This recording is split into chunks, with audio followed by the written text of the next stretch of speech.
So dear students, welcome मेरे acid based classes में। और मैं इस लेक्चर वीडियो में मैं डिस्कस करूंगा अबाउट द सिम्बायोटिक इफेक्ट। तो चलते हैं on the concept of the symbiotic effect. Symbiotic effect क्या है और कैसे हम उसको वो कैरेक्टरिस्टिक से जो फोर्थ पॉइंट जो मैंने बात की थी मैंने पिछले लेक्चर वीडियो में, वहां से मैं जोड़ पाऊंगा। तो let us focus on the symbiotic effect. और सिम्बायोटिक इफेक्ट के स्टेटमेंट क्या कह रहे हैं देखिए। Now what the statement is saying? The statement is saying that the hardness or softness of a particular center, the hardness or softness of a particular center is not its inherent property. The hardness or softness of a particular center उसकी अपनी property नहीं है, उसकी खाली अपनी property नहीं है कि हार्डनेस और सॉफ्टनेस पे पर्टिकुलर सेंटर खाली अपनी प्रॉपर्टी नहीं है, उसी पे डिपेंडेंट नहीं है, वो अपने आसपास के केमिकल एनवायरनमेंट में भी डिपेंडेंट है। तो that is the symbiotic effect. जो सिस्टम है उसमें खाली डिपेंडेंट नहीं है, अगर उसकी एनवायरनमेंट भी है उस पे भी डिपेंडेंट है। चलते हैं, मैं इसको आगे बढ़ाता हूं यहाँ पे आफ्टर द स्टेटमेंट। अभी क्या बोल रहे हैं इसका फॉलो करता हूं मैं। The accumulation of a large number of, the accumulation एक जगह आ गए हैं, एक जगह आए हुए हैं। The accumulation of a large number of soft and polarisable substituent, the accumulation of a large number of soft and polarisable substituent around a hard centre can reduce the hardness of the center. The accumulation of a large number of soft and polarizable substituent around a hard center can reduce the hardness of the center. इसको समझाने के लिए मैं यहाँ पे एक demonstration देना चाहता हूँ। देखिए यहाँ पे फोकस कीजिए, ये सेंटर है, सोचिए ये वाली सेंटर है।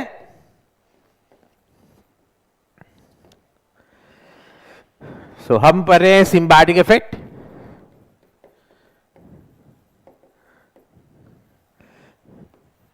ये वाला मेरा क्वेश्चन है, हम सिम्बायोटिक इफेक्ट देख रहे हैं, ये सेंटर है और इस सेंटर के आसपास यहां पे और भी सब्स्टिट्यूएंट या कुछ भी है। तो ये एनवायरनमेंट है, ये एनवायरनमेंट है, एनवायरनमेंट है, एनवायरनमेंट है, एनवायरनमेंट है। अब इस सिम्बायोटिक इफेक्ट क्या बोल रहे? Symbiotic effect is saying that the hardness और softness, symbiotic is saying that the hardness or softness is not only dependent on the center but also depends on the surrounding environment. So it is a composite of the center plus environment that you are going to take.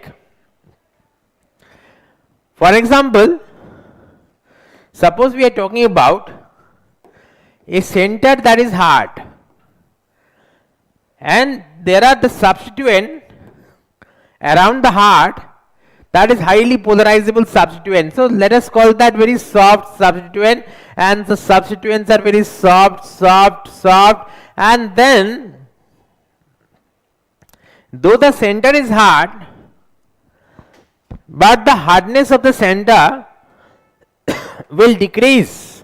The hardness of the center will decrease because of the surrounding substituent which are soft. So hardness and softness of a particular species does not depend only on the center but also depends on the environment. For example, if you take this as hard, just for an example, an analogy, and if you are taking that the hard, let that be +7, we are calling that hard, and the soft is -1, -1, -1, -1, -1, and so obviously the +7 is not going to remain like +7.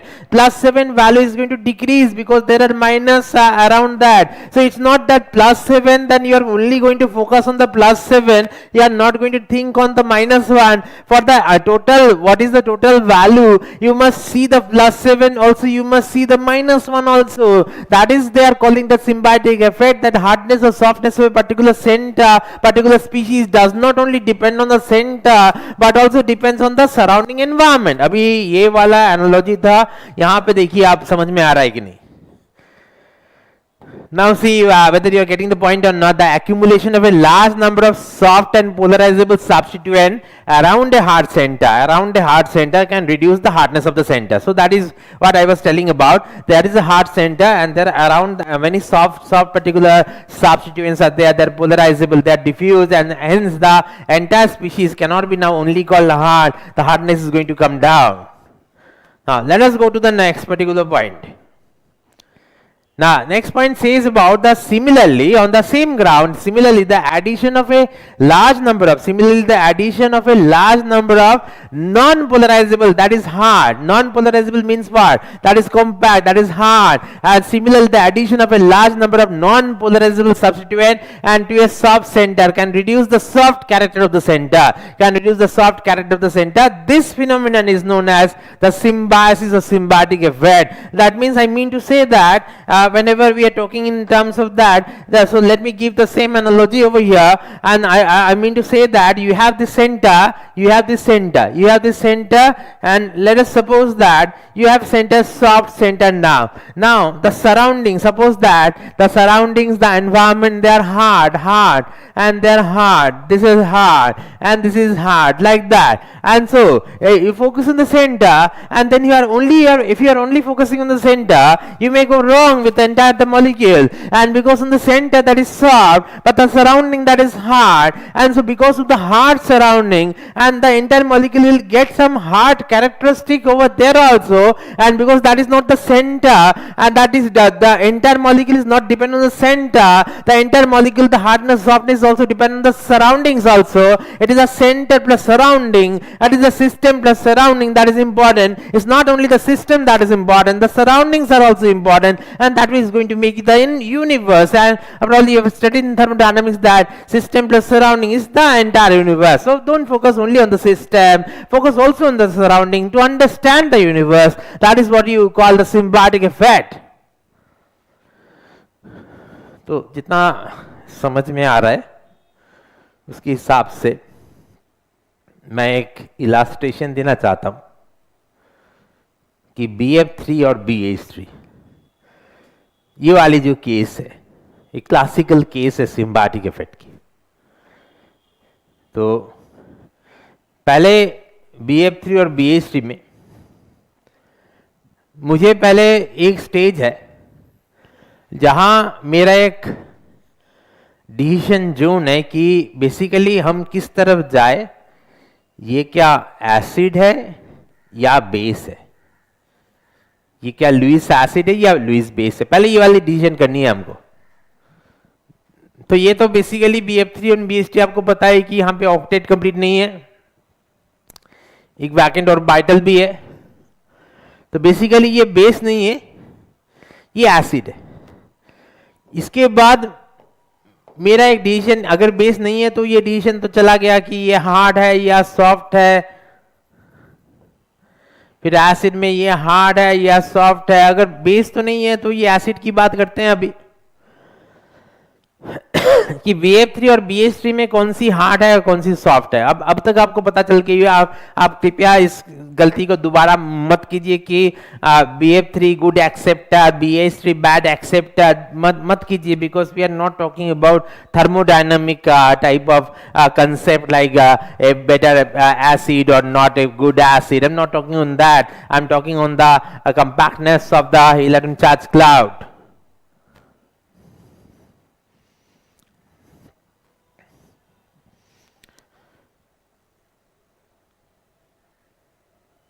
यहां पे एक चीज आपको देखनी है,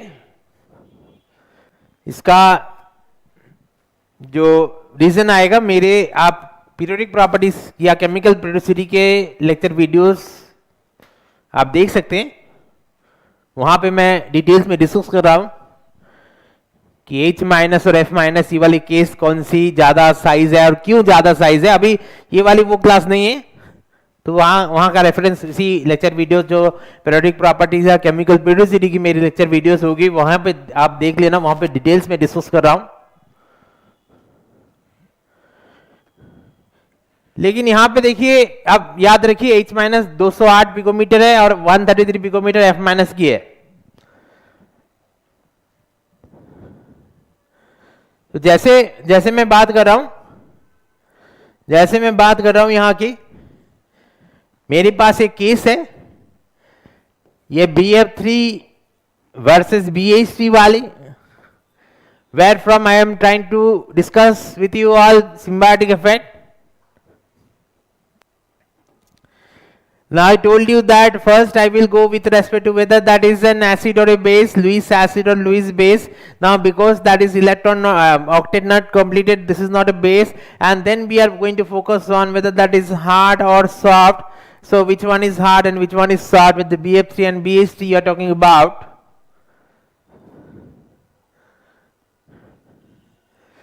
Now the size of F minus and size of H minus, as I told you, about 208 picometer and 133 picometer. So this is 208 picometer and this is 133 picometer. So you can guess about this one that because the size is much greater, and so this will be soft as compared to F minus. Because the smaller size, this will be hard with respect to H minus.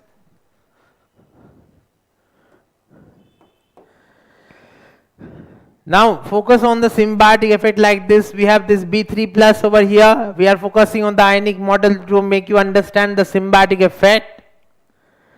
So we have this B3 plus, we have this B3 plus. Now in the BF3, this is, suppose that is BF3 and this is that is BH3.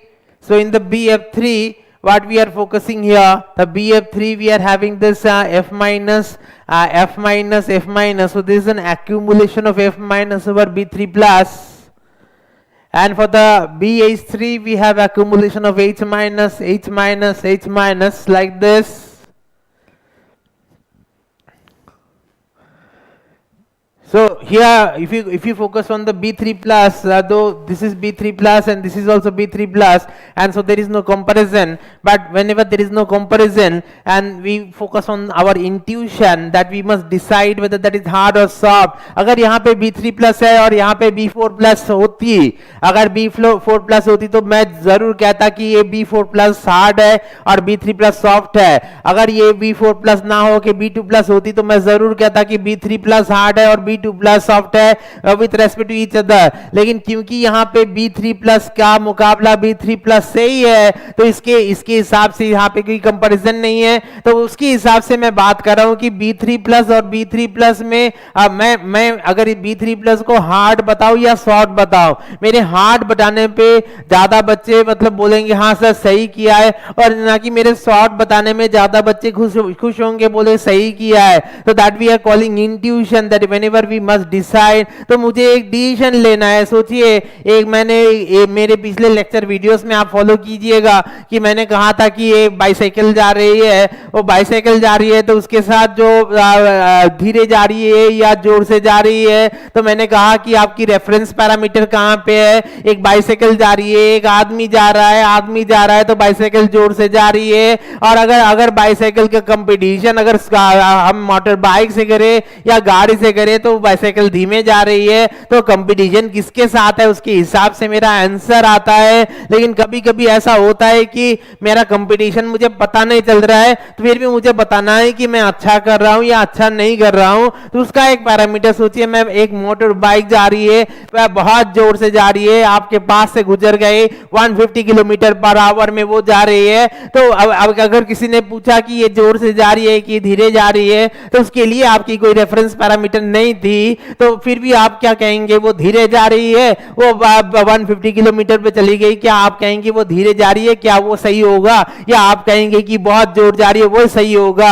आपकी कोई parameter नहीं थी. अब बताइए कि आप कह रहे हैं कि धीरे जा रही है, जोर से जा रही है, कौन सी सही होगा. जोर से जा रही है वही सही होगा. मैं वही बात कर रहा हूं.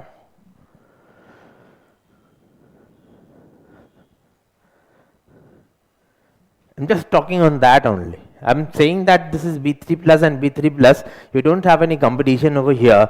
It's not B3 plus compared to B2 plus or B3 plus compared to B4 plus. It's B3 plus and B3 plus. Then you must decide. If you say hard, that will be more closer to the correct answer. Or if you say soft, everyone will be very pleased.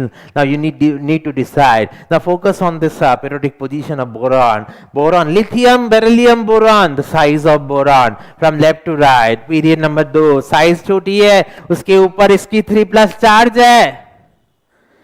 तो size छोटी है उसके ऊपर 3 plus charge है। बताइए size छोटी है उसके ऊपर 3 प्लस चार्ज है, तो उसके हिसाब से B3 प्लस क्या कहना चाहिए हमको, क्या कहना चाहिए, B3 प्लस कहना चाहिए कि ये हार्ड है, ये हार्ड है, ये हार्ड के करीब आएगी। तो B3 प्लस क्यों हार्ड बोलना ज्यादा बेहतर होगा, ना कि B3 प्लस को शॉर्ट बोलना, है ना, क्योंकि कंपेरिजन तो था नहीं, मेरी इंट्यूशन से मुझे बात करनी है। So I said that is hard, and अगर मैंने इसको हार्ड कह दिया, अगर मैंने इसको हार्ड कह दिया तो मेरे ये हार्ड है, सेंटर मेरा हार्ड है, उसके ऊपर देखिए यहाँ पे ये F minus F minus F minus, ये साइज देखिए, मैंने कहा मैंने साइज की कोई रीजनिंग नहीं दी, मैंने कहा मेरी पीरियोडिक प्रॉपर्टीज की लेक्चर वीडियोस देख लेना, 133 पिकोमीटर है और वो F माइनस ये फिर हार्ड है, हार्ड है, H माइनस के मुकाबले में F माइनस हार्ड है, ये हार्ड है और हार्ड है। और यहाँ पे देखिए, यहाँ पे देखिए ये वाली B3 प्लस ये सेंटर हार्ड है, और अभी H माइनस आ गए, H माइनस की साइज देखिए यहाँ पे 208 है, तो यह वाली क्या है, सॉफ्ट है, सॉफ्ट है, अनसॉफ्ट है। तो यहाँ का हार्ड उसके ऊपर हार्ड की एक्यूमुलेशन, यहाँ का हार्ड उसके ऊपर सॉफ्ट की एक्यूमुलेशन, कहिए ये सिम्बायोटिक इफेक्ट है कि नहीं, ये सिम्बायोटिक इफेक्ट है कि नहीं, हार्ड के ऊपर हार्ड। अब बताइए ये हार्डनेस क्या हो जाएगी, एंटायर सिस्टम की हार्डनेस क्या हो जाएगी, सेंटर भी हार्ड है, सब्स्टिट्यूएंट भी हार्ड है, तो इसकी क्या हो जाएगी, बढ़ जाएगी, बढ़ जाएगी, हार्डनेस विल इंक्रीज। और ये वाली जो सेंटर थी, सेंटर हार्ड थी, ये वाली सेंटर क्या थी, हार्ड थी, और अभी देखिए यहाँ पे क्या हो गया, सॉफ्ट सॉफ्ट सॉफ्ट आ गया, तो इसकी हार्डनेस क्या हो जाएगी, हार्डनेस क्या हो जाएगी, कम हो जाएगी, इसकी हार्डनेस बढ़ गई, इसकी हार्डनेस कम हो गई। तो ये वाली क्या है, BF3 वाली क्या है, BF3 will now become more harder as compared to BH3.